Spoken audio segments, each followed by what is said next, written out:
morning, welcome to CATEX-TV. My name is Frank Fortunato. This is a live broadcast from Princeton, New Jersey. Today is Tuesday, January 26, 2010. It's 11:30 a.m. Eastern Standard Time in the U.S. It's 4:30 p.m. in London, 10:30 a.m. in Mexico City. If you need to reach us during the broadcast, you can phone in toll-free at 1-866-67-CATEX. Overseas, our AOL instant mail address is CATEX-TV. On Thursday, we will be airing an interview with Eduardo Betancourt. Mr. Betancourt is the CEO of MAG Re, a newly formed Mexico City reinsurance broker. That interview will air on Thursday. Today in history, in 2001, 13,000 people in India were killed in an earthquake. Also, today is the 60th anniversary of India's independence from Great Britain.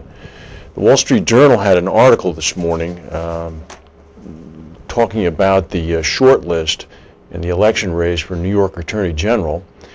The financial reports for the campaigns were due last week, and former New York insurance superintendent Eric Dinello leads the pack. He's raised about $1.78 million U.S.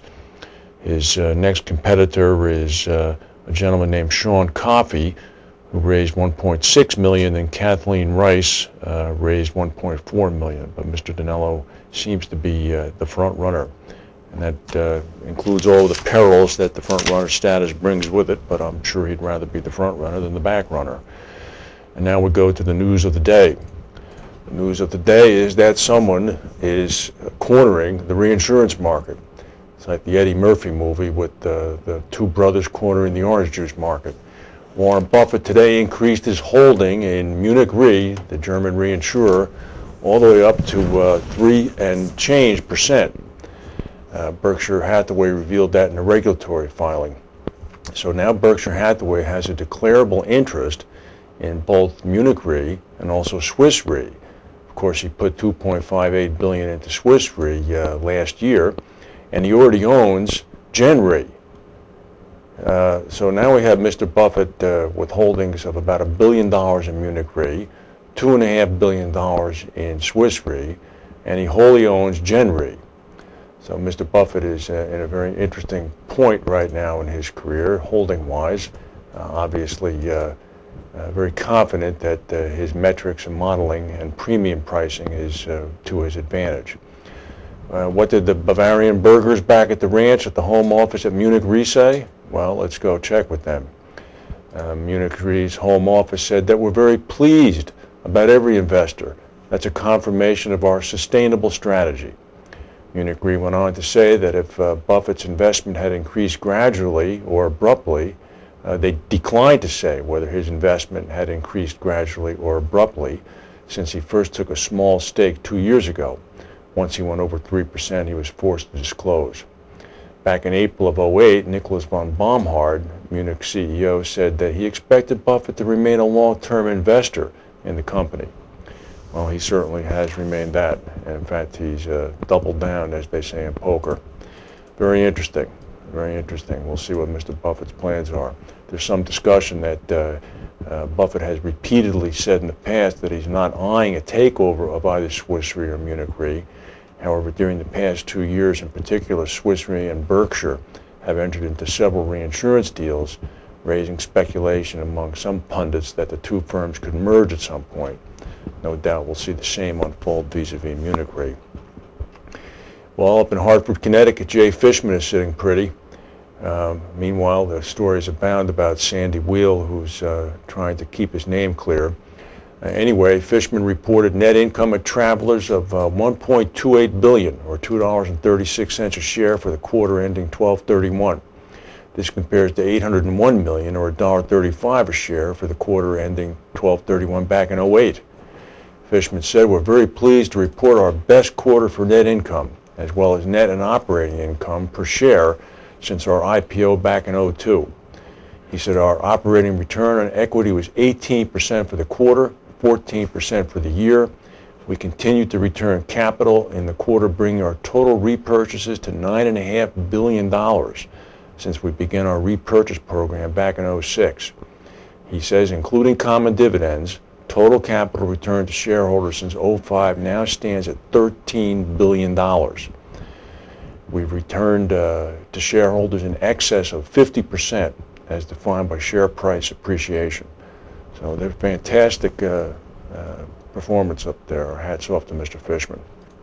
Meanwhile, French insurer AXA confirmed yesterday that it is in fact delisting its shares from the New York Stock Exchange. It's going to focus trading on Euronext in Paris. We reported this last summer. They said yesterday, trading volumes and liquidity on the New York Stock Exchange have not developed to the level we'd hoped when we initially listed. This is from Henri de Castries, the CEO. Their decision to delist from the New York Exchange does not call into question its strategic vision for the U.S., they added. The insurer said it plans to maintain its American Depository Receipts program as level 1 to allow American investors to continue holding and trading its ADRs in the over-the-counter market. Well, one of the old names, a very successful company, is in the news today. You don't hear about them often.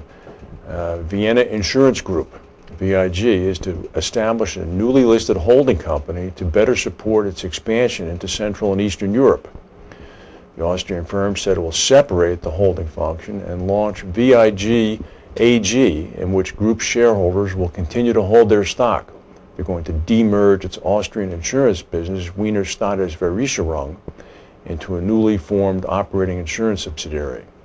Due to Eastern European expansion, VIG now comprises about 50 companies, and the CEO Gunther Geyer said that the change was the next logical step to meet challenges such as IT coordination, reinsurance management, investments, finance, and accounting.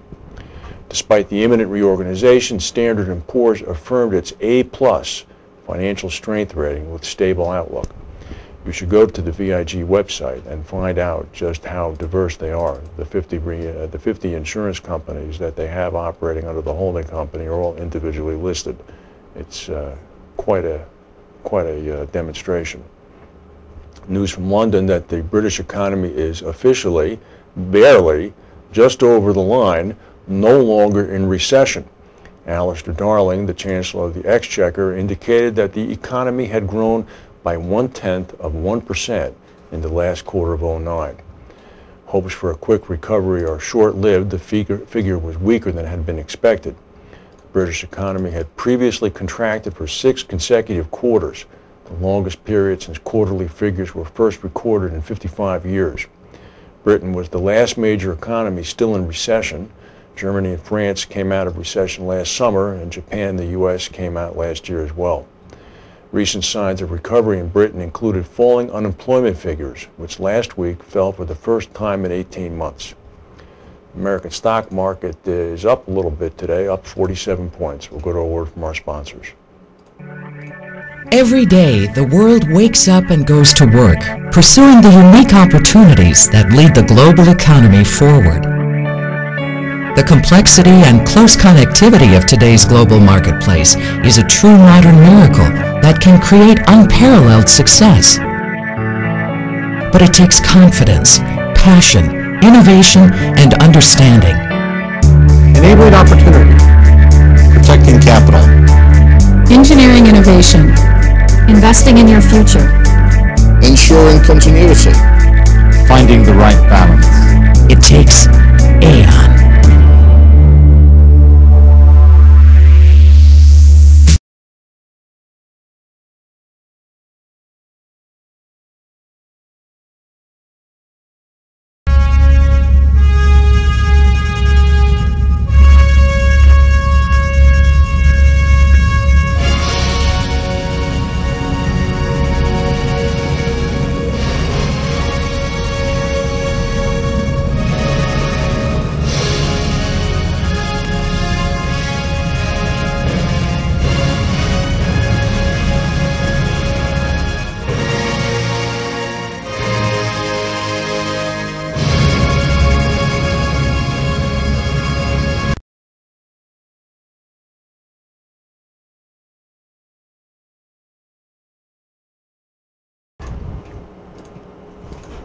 Some information